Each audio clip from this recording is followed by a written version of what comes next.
Geralmente, quando a engenharia projeta a construção de um arranha-céu, sabe? Existe aquela expectativa técnica básica de que a fundação seja de concreto armado. Uhum. A física básica exige isso, né? É o mínimo. Exato. Basta olhar para a planta arquitetônica para ter a certeza absoluta, tipo, é aqui que uma base profunda vai sustentar 100 andares com total segurança. Com certeza. Uma base imutável, robusta o suficiente para aguentar uma estrutura tão massiva. Mas, e se o projeto de engenharia exigisse construir esse mesmo arranha-céu de 100 andares, cheio de vidro e aço pesadíssimo, exatamente em cima de uma pequena caixa de madeira que foi projetada anos antes para suportar apenas uma casa de cachorro? Nossa! Bom, isso seria um pesadelo técnico absoluto. Pois é. Para não dizer completamente impossível na engenharia civil, né?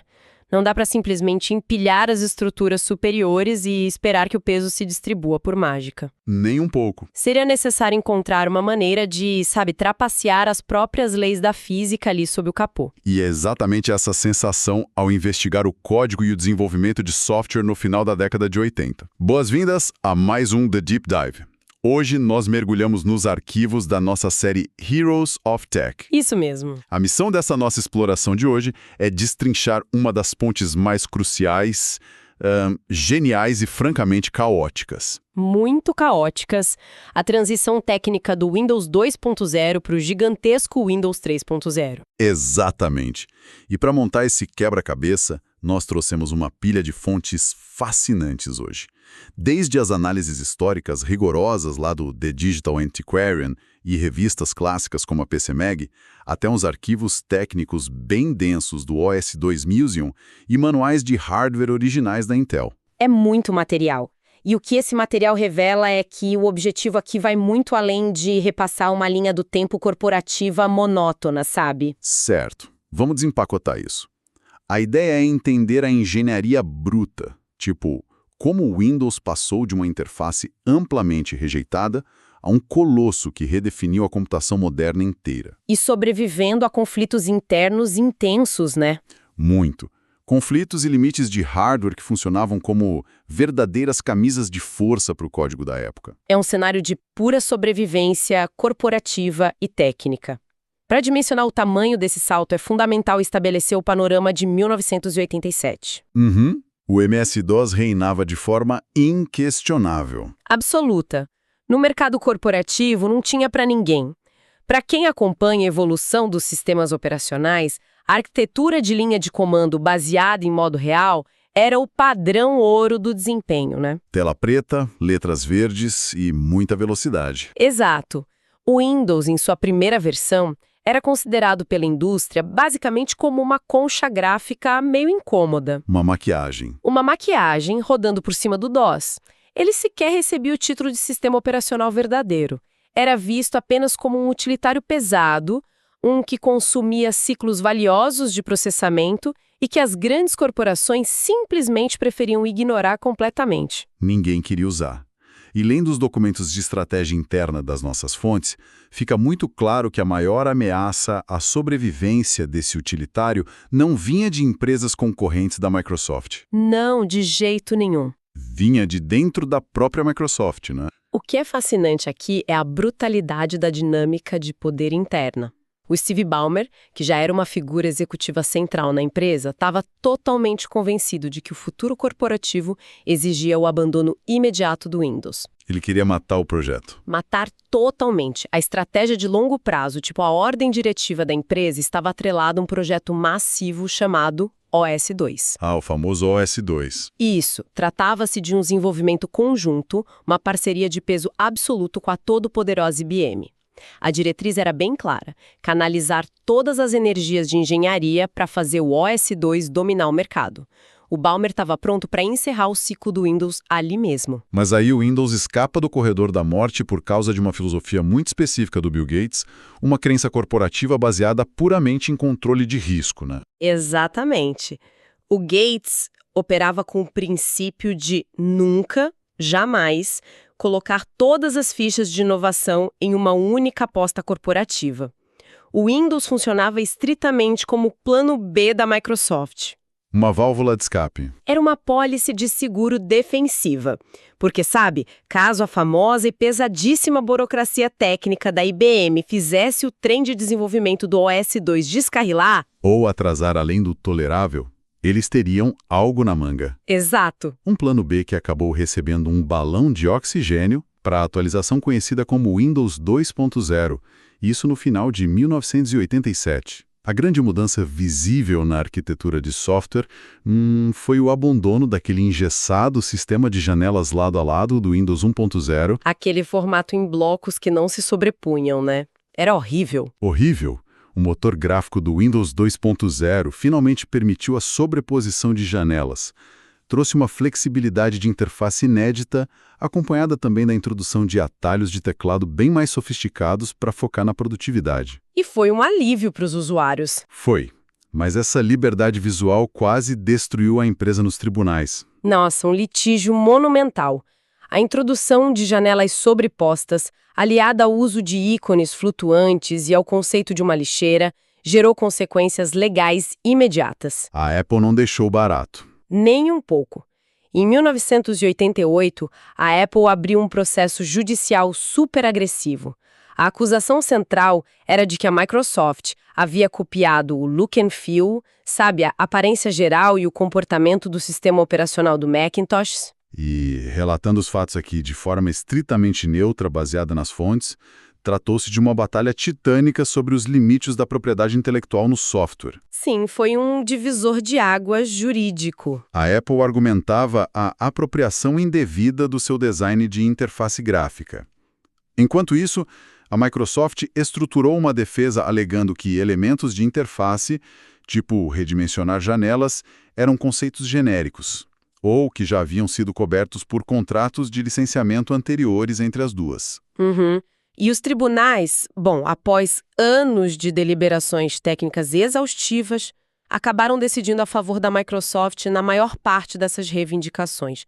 Mas, durante muito tempo, esse processo colocou a mera existência do conceito do Windows sob risco iminente de proibição de vendas. Eles podiam ter sido obrigados a recolher tudo das prateleiras. Sim, era um risco existencial. Mas, ironicamente, mesmo com a interface melhorada e os riscos jurídicos, a adoção do Windows 2.0 continuava pífia.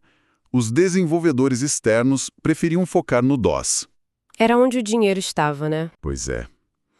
Até que a Microsoft executou uma manobra comercial que alterou o jogo por completo usando o Microsoft Excel. O mundo corporativo dos PCs vivia em função de planilhas. Planilhas dominavam os escritórios. Dominavam totalmente. E o mercado era amplamente dominado pelo Lotus 123, que rodava de forma nativa e super rápida na interface de texto do MS-DOS. O Excel, por outro lado, já tinha uma base sólida de usuários no Macintosh, provando o valor da interface gráfica para gráficos e tabelas. Mas aí tinha um problema comercial enorme. Exato. O desafio era como convencer o usuário corporativo de PC a usar o Excel se ele precisava comprar e instalar o temido Windows primeiro. Ninguém ia fazer isso. Então, a engenharia de software da Microsoft resolveu o problema de vendas de forma muito elegante. A solução foi criar uma edição de runtime. O que seria isso exatamente? Eles basicamente compilaram o Microsoft Excel junto com o núcleo restrito do próprio Windows 2.0. Era um empacotamento embutido que permitia ao programa funcionar de forma independente, mesmo que a pessoa não tivesse o Windows instalado na máquina. Sensacional! É a verdadeira tática do cavalo de Troia operando na prática corporativa. Profissionais de finanças instalavam um pacote do Excel focados puramente em calcular tabelas e criar macros. Sim, queriam só os números. Só os números. E, de repente, lá estavam eles, usando mouses, navegando por menus suspensos, arrastando bordas de janelas para redimensionar gráficos coloridos. Uma experiência alienígena para quem vinha do DOS. Totalmente. A análise clássica da PC Magazine na época traduz muito bem o choque de cultura daquele momento. Eles publicaram que o Excel parecia mais um videogame do que uma planilha séria. É maravilhoso isso. Essa amostra embutida forçou os escritórios a assimilarem e validarem os benefícios visuais de um ambiente baseado em janelas, né? Com certeza. Essa estratégia provou que o mercado desejava sim a produtividade gráfica. O grande problema, o verdadeiro elefante na sala para a equipe de desenvolvimento, é que a base técnica para isso era insustentável. Como assim? O Excel validou o interesse visual, mas escancarou o gargalo do hardware. O código do Windows 2.0 mantinha todo o ecossistema de software aprisionado por uma arquitetura de silício que simplesmente se recusava a escalar. E para entender esse gargalo, nós precisamos investigar a raiz do hardware. O S2 Museum, que é uma das nossas fontes, detalha exaustivamente a infame barreira dos 640 kilobytes de memória RAM. O pesadelo dos programadores. Da fundação de código do MS-DOS e, por consequência, do Windows que rodava sobre ele, estava ancorada na arquitetura do processador original da Intel, o chip 8086. Esse silício operava no chamado modo real. E o modo real trazia uma restrição matemática e física intransponível. Conta mais sobre essa matemática. O barramento de endereços de 20 bits do processador antigo só conseguia acessar o limite absoluto de 1 megabyte de memória total. Não importava quanta RAM física a placa-mãe tivesse. E para complicar mais ainda, a arquitetura do PC original reservou a parte superior desse único megabyte para componentes vitais do hardware. Placas de vídeo, a BIOS da placa-mãe. Exatamente. O que restava? O limite máximo para qualquer sistema operacional e aplicativo trabalharem juntos na memória eram os famosos 640 kilobytes. É uma limitação brutal. Uma barreira arquitetônica que definia todas as rotinas de programação. Qualquer desenvolvedor escrevendo um software mais complexo, fosse para o MS-DOS puro ou para as primeiras versões do Windows, precisava criar verdadeiras engenhocas de código. Malabarismos terríveis. Sim, para espremer funcionalidades avançadas dentro desse teto de 640 kilobytes. O sistema asfixiava rapidamente quando tentava abrir arquivos grandes. Mas então ocorre uma evolução fundamental no hardware com a chegada do processador Intel 386. E a Intel não lançou apenas um chip mais rápido, sabe? Ela alterou as regras do jogo de como a memória poderia ser manipulada com algo chamado modo virtual 8086. O que muda a arquitetura completamente. Pelo que as especificações técnicas da Intel apontam, a Microsoft lança a edição Windows 386 para capitalizar sobre isso, inaugurando a virtualização no nível do silício nos computadores pessoais. Perfeitamente. A arquitetura de 32 bits do chip 386 trazia esse modo virtual como um divisor de águas gigantesco. O Windows 386 não estava mais tentando rodar aplicativos simultâneos dividindo a mesma mísera porção de memória real de forma sequencial. Não era mais uma fila de espera. Não. O processador tinha o poder de criar múltiplas instâncias de máquinas virtuais independentes diretamente em hardware. Deixa eu tentar visualizar melhor esse salto de engenharia para quem está acompanhando nossa análise. Pense não como arquivos num disco, mas como um intrincado tabuleiro de xadrez, onde o jogador é repentinamente forçado a disputar 5 partidas separadas ao exato mesmo tempo. Adoro essa analogia. No processador antigo, operando naquele modo real puro, todos os 5 conjuntos de peças estavam espremidos e misturados sobre o exato mesmo tabuleiro de madeira pequeno. O menor erro de movimento derrubava as peças vizinhas e arruinava o jogo inteiro. Que é o equivalente exato a um travamento total do sistema. Precisamente. A genialidade do chip 386 foi construir andares invisíveis de vidro diretamente acima desse tabuleiro original. Através do Windows 386, cada aplicativo de DOS rodava de forma isolada no seu próprio andar invisível. Uma caixa de areia particular. Isso. Cada sessão operava com a falsa percepção de que tinha o controle total sobre a mesa e sobre seus próprios 640 kilobytes virtuais, sem nunca, jamais, tocar no código alheio. Essa representação dos andares traduz a complexidade da virtualização perfeitamente. E no nível do gerenciamento de processos, esse isolamento do chip 386 permitiu a introdução da multitarefa preemptiva especificamente para essas sessões do DOS. Multitarefa preemptiva. Por que isso é tão vital? Porque o sistema operacional ganhava o controle absoluto e implacável. Ele interrompia os ciclos do processador pela raiz e distribuía os recursos de forma autoritária. Ele mandava em tudo. Sim, se um aplicativo antigo de DOS entrasse em um loop infinito ou travasse de forma crítica, ele só destruía o seu próprio andar invisível. O sistema operacional mantinha os demais andares operando normalmente.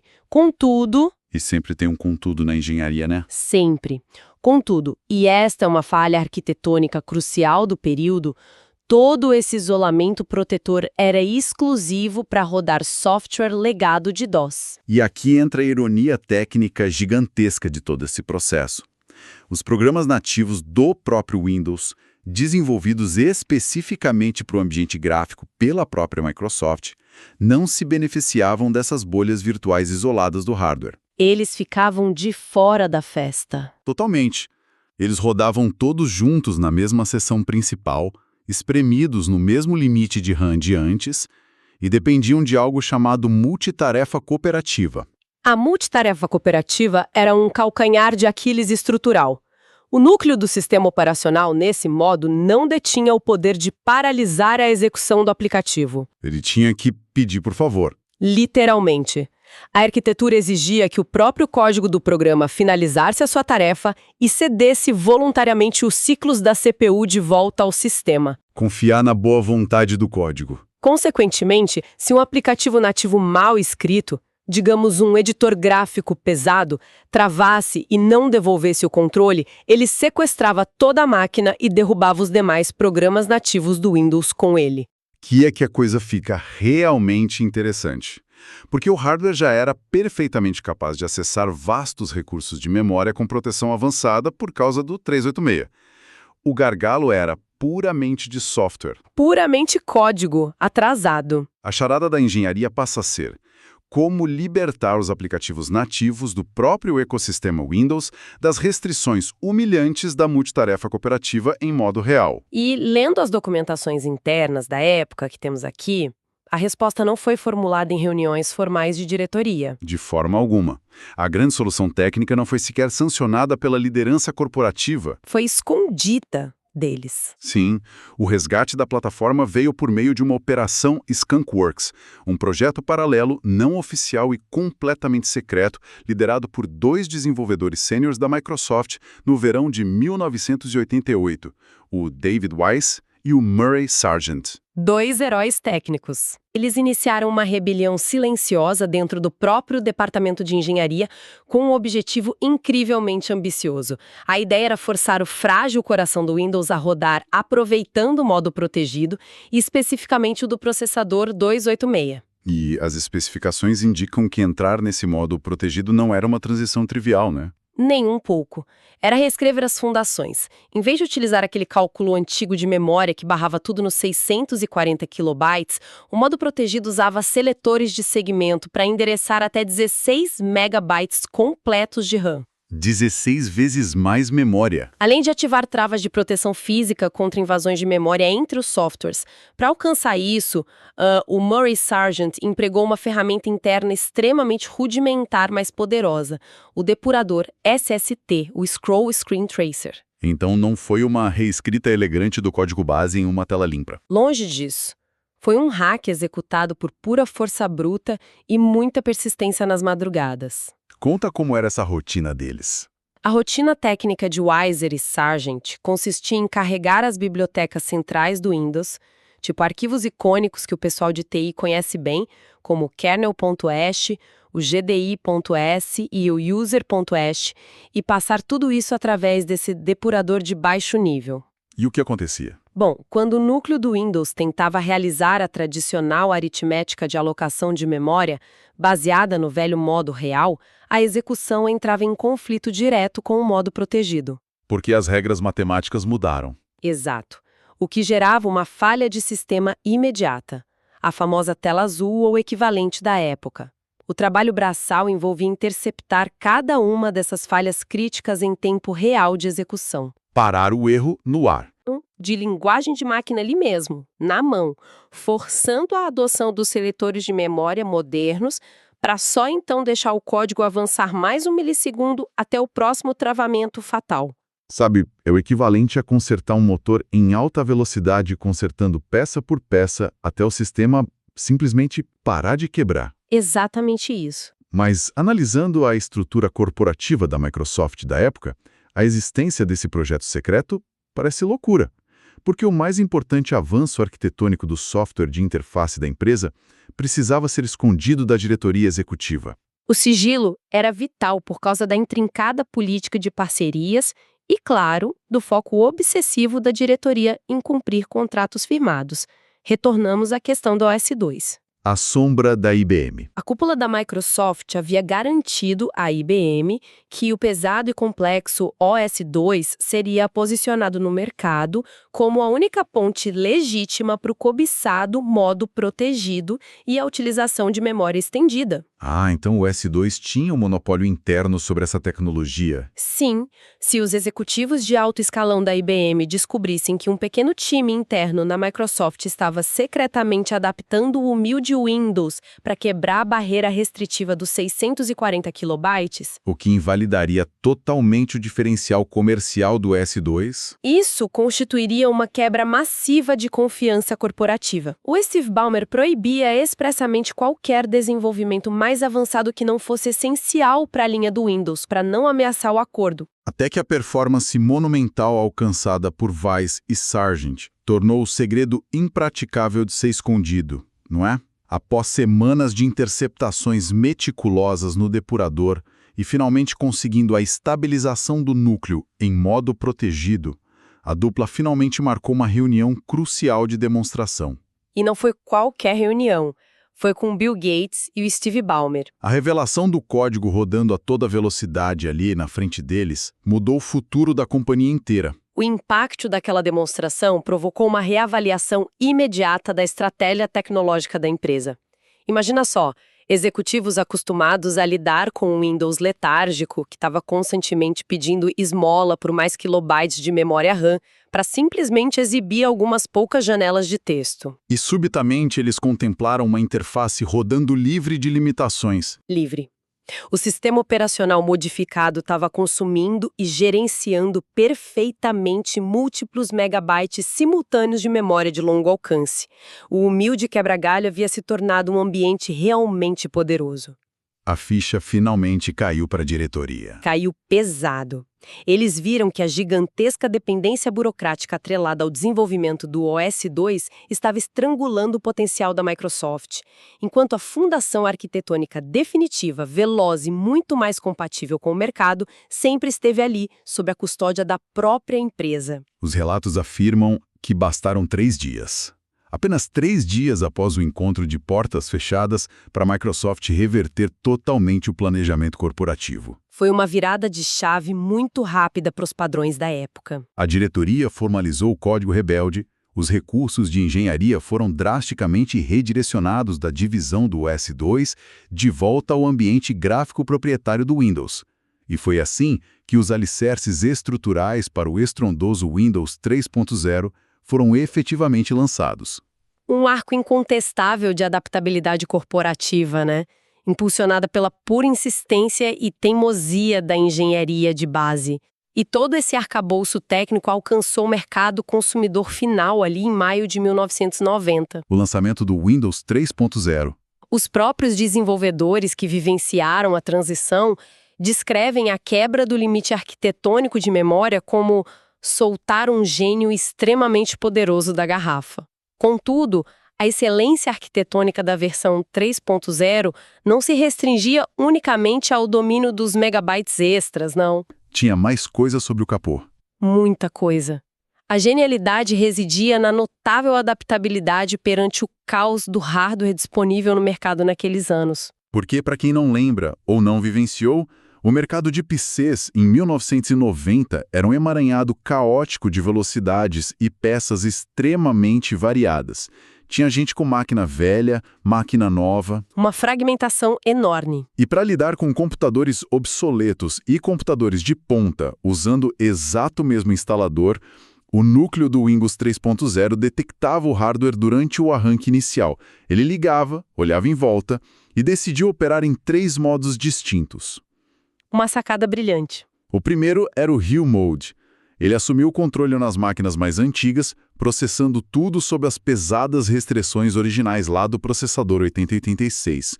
O objetivo era puramente preservar a compatibilidade daquele parque legado de máquinas. Sim, um triunfo da engenharia reversa para manter códigos de legado funcionando ininterruptamente. Ninguém era deixado para trás. Contudo, nas máquinas um pouco mais modernas, aquelas equipadas com o processador 286, o sistema escalava para o Standard Mode. Aí já ativava o poder oculto. Isso, ele passava a operar eficientemente sob a mágica do modo protegido, aquele destravado lá nos laboratórios secretos pelo Weiss e o Sargent, sendo capaz de acessar diretamente até 16 megabytes completos. Mas tinha o terceiro modo. E a verdadeira coroação da tecnologia ocorria perante o processador mais avançado, o 386. Sob esse hardware, o sistema ativava o venerado 386 Enhanced Mode.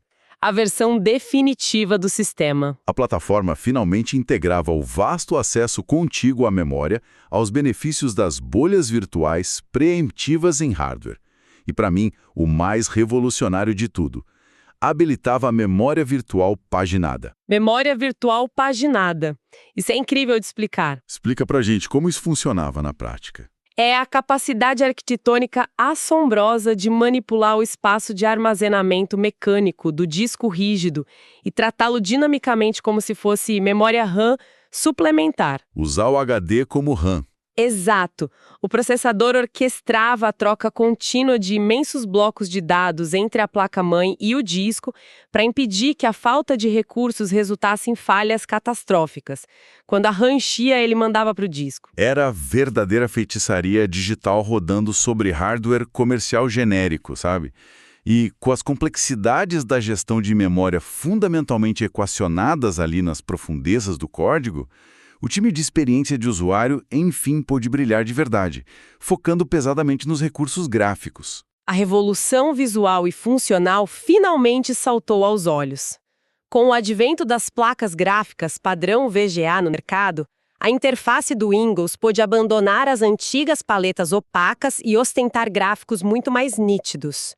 Agora eles tinham incríveis 16 cores deslumbrantes. O que na época era um avanço absurdo, né? Eram as cores do futuro. A antiga e frustrante organização de disco rígido das edições anteriores cedeu lugar aos muito bem estruturados e super icônicos gerenciador de programas e gerenciador de arquivos. A tela adquiriu um aspecto substancialmente mais profissional. Eles introduziram botões tridimensionais projetados especificamente para simular a resposta tátil através de sombreamento sempre que eram pressionados. E, naturalmente, essa reformulação visual entregou o utilitário que solaparia secretamente a produtividade de inumeráveis centros empresariais em todo o mundo.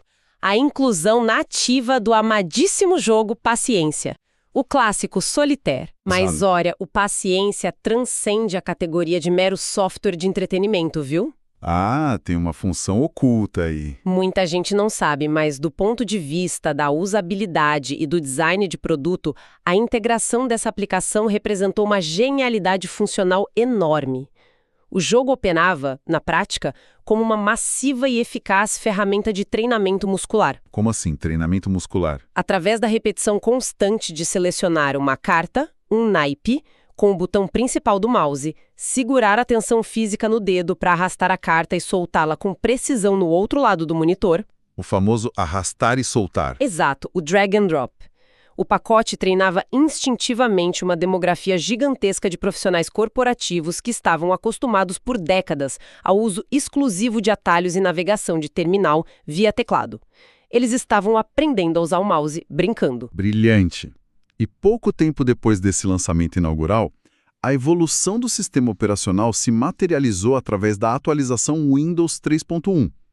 Esse aprimoramento embutiu nativamente a tecnologia tipográfica vetorial TrueType, padronizando a precisão de publicações no nível de pixels, e também estabeleceu a ponte para a iminente explosão multimídia, trazendo suporte robusto a drivers de placas de som digitalizadas e as primeiras unidades de leitura de CD-ROM. Preparando o terreno para os anos 90 como conhecemos. Então, o que tudo isso significa. Sabe, porque, para quem nos ouve em meio à era dos dispositivos ultraconectados e processadores com múltiplos núcleos paralelos e inteligência artificial, a engenharia específica da década de 80 permanece relevante e imensamente valiosa para se estudar. Se conectarmos isso ao panorama geral do avanço computacional, a ruptura impulsionada por essa arquitetura é seminal. A transição técnica para a arquitetura 3.0 não é apenas um adorno nostálgico na cronologia do silício, sabe? Ela documenta a encruzilhada definitiva da experiência computacional moderna. O ponto de virada. Antes da quebra dessa sufocante barreira de memória e da adoção pragmática do modo protegido pelos engenheiros, o uso corporativo e pessoal de software era quase que totalmente sequencial e rígido. Um passo de cada vez. Iniciava-se o carregamento de uma planilha de gastos, operava-se nos dados e era mandatório encerrar a execução do programa na totalidade, purgando os registros e liberando os blocos de memória. Fechar tudo antes de abrir o próximo. Sim, para que fosse humanamente possível redigir um parágrafo sequer num processador de textos sem corromper o sistema. O gargalo físico obrigava ao raciocínio sequencial a ditar a logística do trabalho humano.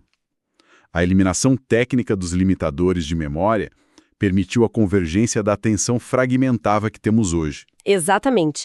A estabilidade multitarefa contínua, que fundamenta as interações atuais, a capacidade assíncrona que nós temos de, compilar um código massivo, renderizar vídeos complexos em segundo plano e ainda monitorar redes globais sem que a infraestrutura subjacente desmorone sobre si mesma. Tudo ao mesmo tempo. E tudo isso extrai suas raízes inegáveis das madrugadas clandestinas daquele remoto verão de 1988, protagonizado por dois indivíduos absolutamente determinados a forçar o limite do silício utilizando ferramentas de depuração cruas. A engenharia paralela efetivamente suplantou as ordens corporativas vigentes. Eles salvaram a empresa desobedecendo a empresa. Isso levanta uma questão importante, um contrafactual imensamente provocador dentro do contexto histórico que analisamos hoje. Visualizar caminhos tecnológicos que não foram trilhados pode ser muito esclarecedor para a nossa audiência. O que você tem em mente? Lembra que a gigante IBM exigia terminantemente que toda a linha de desenvolvimento do poderoso sistema OS/2 resguardasse uma profunda compatibilidade técnica com os limitados processadores 286 de outrora. Sim, para não abandonar os clientes antigos. Agindo estritamente para não desencorajar ou onerar financeiramente a ampla base instalada de seus poderosos clientes bancários corporativos. Mas e se o conselho diretor da IBM, que era responsável por determinar o fluxo de inovação técnica ali, tivesse demonstrado flexibilidade pragmática? Se eles tivessem abraçado o futuro mais rápido. Se eles tivessem adotado integralmente as maravilhas protetivas e arquitetônicas da linha 386, já nos estágios inaugurais do projeto OS/2, a complexidade impeditiva da OS/2 fatalmente não teria fundado em anos de atrasos intermináveis. Teria sido um sucesso técnico muito antes. Exato! Na completa ausência dos atrasos gerados pelas restrições de compatibilidade mandatadas pela matriz da IBM, abre-se uma especulação fantástica.